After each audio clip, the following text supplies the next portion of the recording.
Jom try dendeng nyek berapi Khairul Amin yang ekstra pedas, ekstra mahal. Yang ni aku beli dua tapi aku nak makan satu lah. Ni aku dah pandaskan. Jom kita try rasa dia macam mana.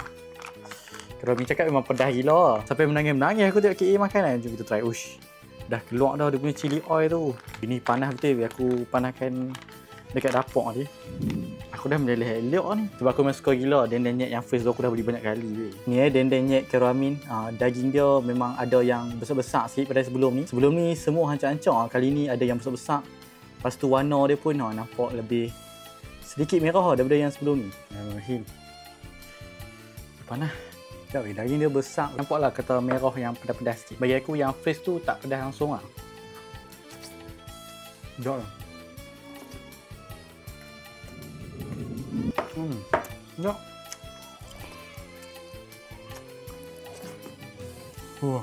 Kali ni macam ada extra lemak-lemak sikit.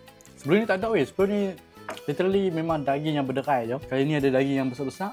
Lepas tu ada lemak-lemak gitu. Memang sedap. Rasa dia sama je. Cuma memang extra pedas lah. Dia mencucuk-cucuk lidah tu sikit-sikit je. Sekejap.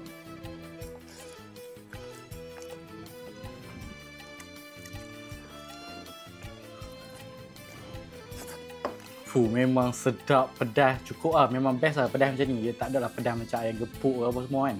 Dia best lah, dia pedas yang boleh enjoy. Macam yang first tu tak rasa pedas langsung tau. Yang extra pedas ni barulah aku boleh rasa. Dia punya pedas tu memang sedap gila. Tapi ada isu juga dendeng nyek Khairul Amin ni. Dia orang cakap yang ni lagi manis weh. Bagi aku tu memang signature Khairul Amin, which is orang Kelantan. Orang Kelantan kan suka benda-benda manis kan. So tak terkejut pun kalau dendeng nyek berapi Khairul Amin ni manis lah. Better lah daripada hampa nak makan dessert-dessert yang lagi manis tu kan. Yang ni memang manis yang sedap dalam masakan lah. Tapi manis daripada makanan-makanan yang aku biasa makan lah. Aku order malam yang first release tu. So ni kira first batch lah. Aku order hari Rabu tu. So hari ni hari Selasa baru sampai. So memang dekat 7 hari jugalah baru sampai dendeng nyek Khairul Amin ni. Memang sedap lah. Value sangat untuk korang beli.